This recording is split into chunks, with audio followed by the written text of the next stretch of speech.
Radio Lomé, il est 12h30.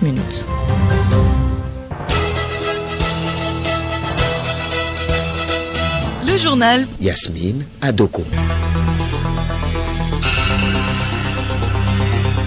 Madame, Monsieur, bonjour. Les cas de contamination au coronavirus au Togo sont en baisse. La campagne de vaccination se poursuit. La coordination de riposte réitère son appel au respect des mesures barrières. Lutte contre la pêche illicite, un atelier de validation du plan d'action national est ouvert ce matin à Lomé.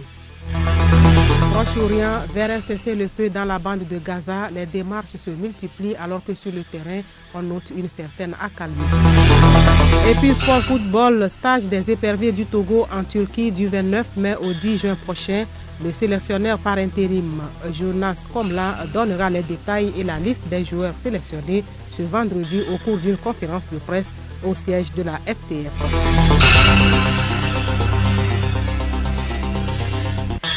C'était là les titres du journal, le développement à présent.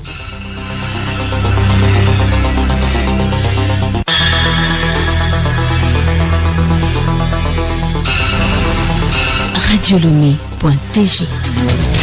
Le secteur de la pêche au cœur d'un atelier depuis ce matin à Lomé. Il s'agit de procéder à la validation du projet du plan d'action national de lutte contre la pêche illicite non déclarée et non réglementée. Abirilemo. Pendant 2 jours, tous les acteurs de la pêche vont se pencher sur les difficultés liées au développement de ce secteur, caractérisé entre autres par la pêche sans autorisation et l'immatriculation frauduleuse des navires de pêche. Ali Dantani, directeur des pêches et de l'aquaculture. Le plan d'action national de lutte contre la pêche illicite non déclarée, non réglementée, c'est un plan qui a été élaboré, mûri et arrimé avec le plan d'action international de lutte contre la pêche INN de la FAO. C'est des mécanismes qui ont été mûris depuis longtemps avec les plus hautes autorités, avec les experts. Comment on peut faire pour limiter l'impact de la pêche illicite. Donc, il y aura des systèmes qu'on mettra en place pour surveiller les activités de pêche et ce qui permettra de limiter ces bateaux de pêche qui viennent écumer les eaux maritimes togolaises et donc ça permettra de réduire l'impact de la surexploitation des ressources et améliorer les revenus des acteurs de la pêche. Au terme de cet atelier, les participants vont devoir s'approprier du contenu du projet du plan et jouer leur partition dans sa mise en place. Retrouvons le directeur des pêches et de l'aquaculture. C'est une appropriation des instruments qui seront mis en place et à la suite de cela, tout le monde est au courant de ce qui sera fait et chaque acteur saura quel est son rôle. La marine nationale, la brigade maritime, la préfecture maritime, les services des pêches, le Haut Conseil pour la mer, les pêcheurs et l'ensemble des acteurs de parties prenantes sauront chacun quel est son rôle dans la mise en place de cet instrument de lutte contre la pêche illicite non déclarée et non réglementée. Les travaux prennent fin demain vendredi. La coordination nationale de gestion de riposte au Covid-19 au Togo a une nouvelle fois échangé hier avec la presse. La situation de la pandémie et le point sur la vaccination en cours dans notre pays ont été abordés. Les détails avec vous, Alice Berthe Barandao.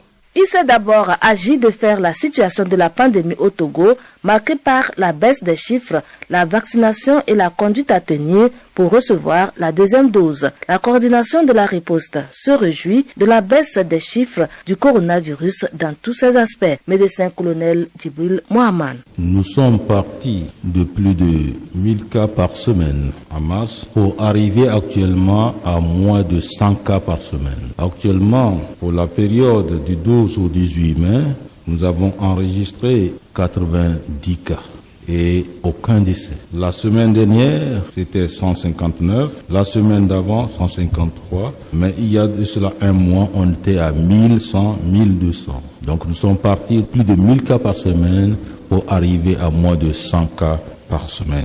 Et toujours aussi, dans ces cas, nous avons observé que tous les clusters qui se trouvaient, que ce soit à l'intérieur, que dans le Grand Lomé, sont presque tous éteints. Donc ces chiffres que nous voyons aujourd'hui confirment la tendance à la baisse que nous avons évoquée. Cette baisse peut s'expliquer par deux éléments.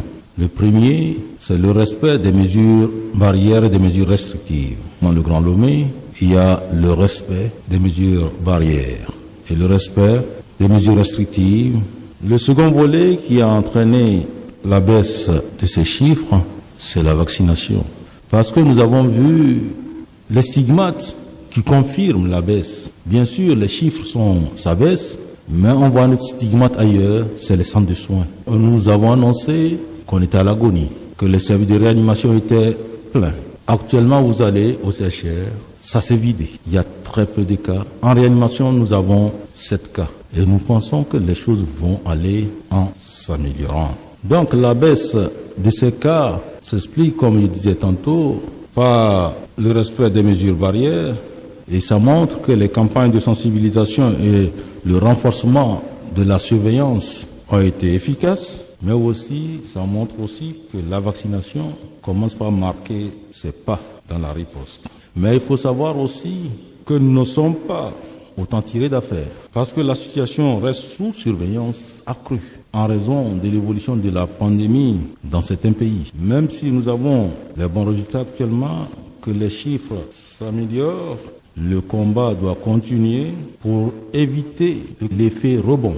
Très souvent, et nous ne devons pas relâcher, car le rebond est très fatal, comme ce qui se passe en Inde. Le deuxième point a concerné les opérations de vaccination dont la deuxième phase a débuté lundi dernier. Colonel Djibril a salué les efforts de toute la population togolaise dans l'observance des mesures barrières et restrictives. Le coordonnateur s'est félicité de la mobilisation qui s'observe autour de la deuxième phase de vaccination au Togo.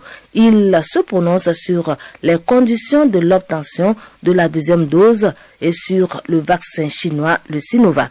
Nous sommes à la deuxième phase de la vaccination, avec la vaccination des responsables. Et cette vaccination de deuxième dose doit respecter certaines conditions. Il faut avoir fait au moins 2 mois, c'est-à-dire 8 semaines après la première dose. Donc tous ceux qui ont fait 8 semaines ou 2 mois après la première dose doivent aller chercher à se faire vacciner la seconde dose. Alors ça va se passer comment? D'abord, comme nous avons démarré avant, le personnel soignant sera vacciné en premier, comme cela s'était fait au début, parce qu'ils remplissent les conditions.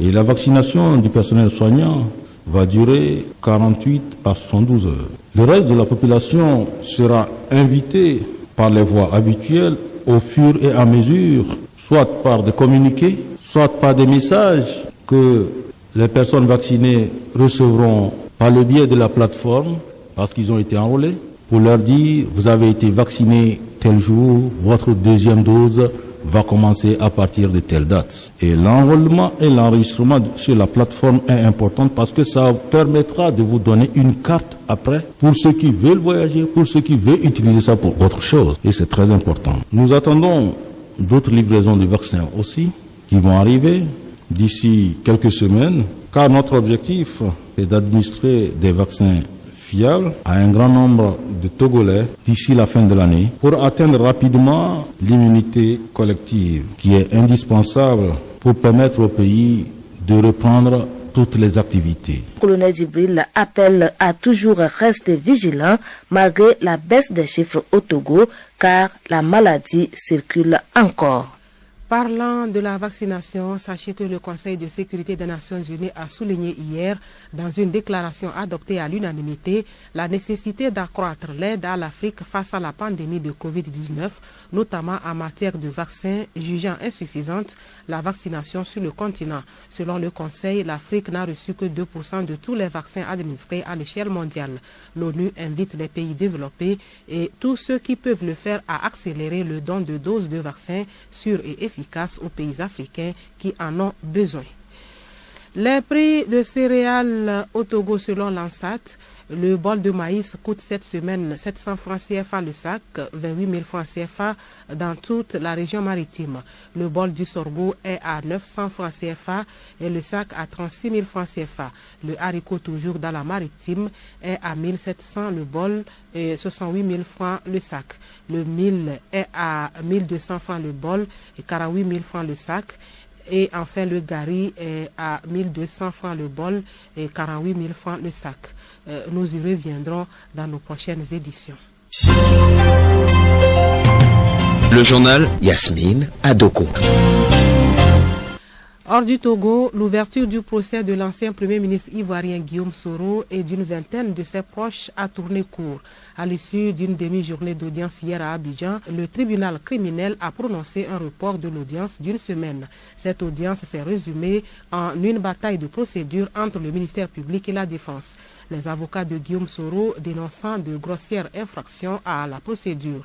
L'ancien Premier ministre est accusé de complot de tentative d'atteinte contre l'autorité de l'État ainsi que de diffusion et publication de nouvelles fausses, jetant le discrédit sur les institutions et leur fonctionnement ayant entraîné une atteinte au moral des populations. Tchad, échec des manifestations de l'opposition hier. Face à un dispositif militaire pour le moins dissuasif, les manifestants se sont divisés en petits groupes qui ont tenté de manifester dans leurs quartiers respectifs. Sur les pancartes, ils exigent la démission de la junte militaire au pouvoir, dénoncent l'ingérence de la France dans les affaires tchadiennes. L'opposition accuse également l'Union africaine d'avoir violé ses principes en refusant de sanctionner le coup d'État au Tchad. Ils ont également brûlé des pneus et quelques drapeaux français avant que les forces de l'ordre n'interviennent, mais la situation est restée plutôt normale dans la plupart des quartiers de N'Djamena, la capitale. Proche-Orient, s'achemine-t-on vers un cessez-le-feu? La diplomatie s'active ce jeudi sur le terrain et en coulisses pour tenter de mettre un terme à l'escalade militaire meurtrière entre Israël et le Hamas palestinien au pouvoir dans la bande de Gaza. Charlotte Ahar.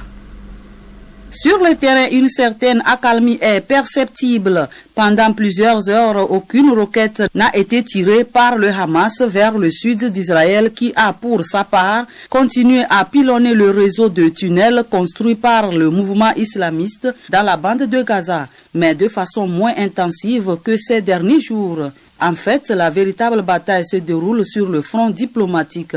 Toute la question est de savoir à quel moment Benjamin Netanyahou cédera aux pressions de plus en plus intenses exercées sur Joe Biden. Lors de leur 4e entretien téléphonique depuis le début des combats, le président américain a exigé une escalade militaire immédiate débouchant sur un cessez-le-feu. Pour le moment, le Premier ministre fait la sourde oreille et refuse de céder. Mais de l'avis de tous les experts, il ne pourra pas défier longtemps le grand allié américain. En attendant, il maintient le cap, du moins publiquement. Nous poursuivons nos frappes jusqu'à ce que la sécurité de la population israélienne soit assurée, proclame-t-il. Toutefois, les médias, y compris la radio de l'armée israélienne, estiment que l'arrêt des combats n'est plus qu'une question d'heures. Dernière information avant la page des sports, un nouveau cyclone est en formation dans le golfe du Bengale dans l'est de l'Inde. Selon les météorologues, sa naissance survient quelques jours après le passage d'une violente tempête cyclonique de ces dernières décennies qui a frappé le pays et qui a fait au moins 110 morts. Ce cyclone a balayé les États côtiers fragilisés par une extrême deuxième vague de pandémie due au coronavirus d'une grande violence depuis la fin de mars. Avant même que le système cyclonique touche terre dans l'état de Gujarat, des rafales atteignant 185 km/h et des pluies torrentielles ont causé la mort d'une vingtaine de personnes dans l'ouest et le sud de l'Inde.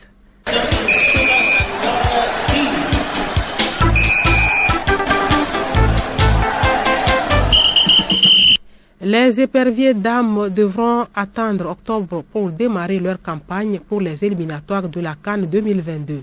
Ainsi en a décidé la CAF en raison de l'état de certains stades. Également dans cette page, le programme de la 12e journée du championnat national de D1 prévu ce week-end et la conférence de presse du coach par intérim des éperviers du Togo ce vendredi en marge du stage de l'équipe en Turquie. Sibi Lawson. Jonas Kakou-Komlan sera face à la presse ce vendredi à partir de 11h au siège de la FTF. Au menu de cette conférence de presse, la liste des éperviers convoqués pour prendre part au stage de Turquie du 29 mai au 10 juin prochain et bien d'autres sujets. Ce regroupement qui rentre dans le cadre des préparatifs pour les qualifications du Mondial 2022 sera pour mémoire ponctué de 3 matchs amicaux contre le Niger, la Guinée et la Gambie. Compte tenu de la situation sanitaire et surtout eu égard au respect strict des mesures barrières, seuls les médias nationaux et internationaux invités pourront assister à cette conférence de presse. Le port de masque est obligatoire. Championnat national de football de première division, la 12e journée est prévue pour ce week-end. Au programme de beaux duels dans les 2 poules. Dans le groupe A, le nouveau leader AS Togoport reçoit Gomido de Palimé en quête de rédemption. Les protégés de Fiaboué-Sénat, AS OTR, relégués au second rang, ont rendez-vous avec le ciel pour jouer Ange de Notin. Gros duel entre messagers de Fiokpo Maranata et Robot Rouge d'Ito. Un autre duel oppose également les requins mâles de Bourlessou aux jaunes et bleus de l'entente de Lomé. Dans la poule B, la première équipe qualifiée pour les playoffs, AS Sekar, sera en déplacement chez AS Bina. Asco de Kara offre son hospitalité à Semassi de Sokodé. Unisport de Kouloundé, 3e sur le podium, est au révélateur d'Ifodjed Atakwame. Rencontre des mal classés entre Koroki Metete de Tchamba dernier et l'avant-dernier Sarah Sport de Bafilo. Pour finir, éliminatoire CAN féminine Maroc 2022, initialement prévu pour le mois de juin, le premier tour se tiendra finalement du 18 au 26 octobre 2021. Ainsi en a décidé la commission d'organisation des compétitions féminines de la CAF. Le second tour se déroulera du 14 au 23 février 2022. Les raisons de ce report sont basées sur l'état de certains stades en Afrique et aux restrictions sanitaires liées à la pandémie de Covid-19. En rappel, les éperviers dames devront affronter le Sao Tomé au premier tour. La CAN 2022 sera la première édition qui verra la présence de 12 pays au lieu de 8.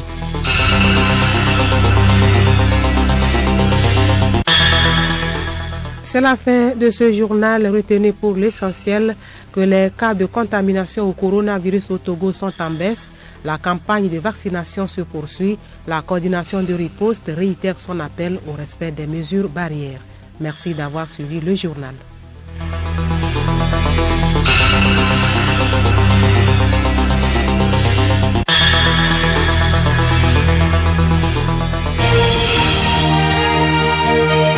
Radio Lomé, boîte postale 434, email radiolomé@radiolomé.tg.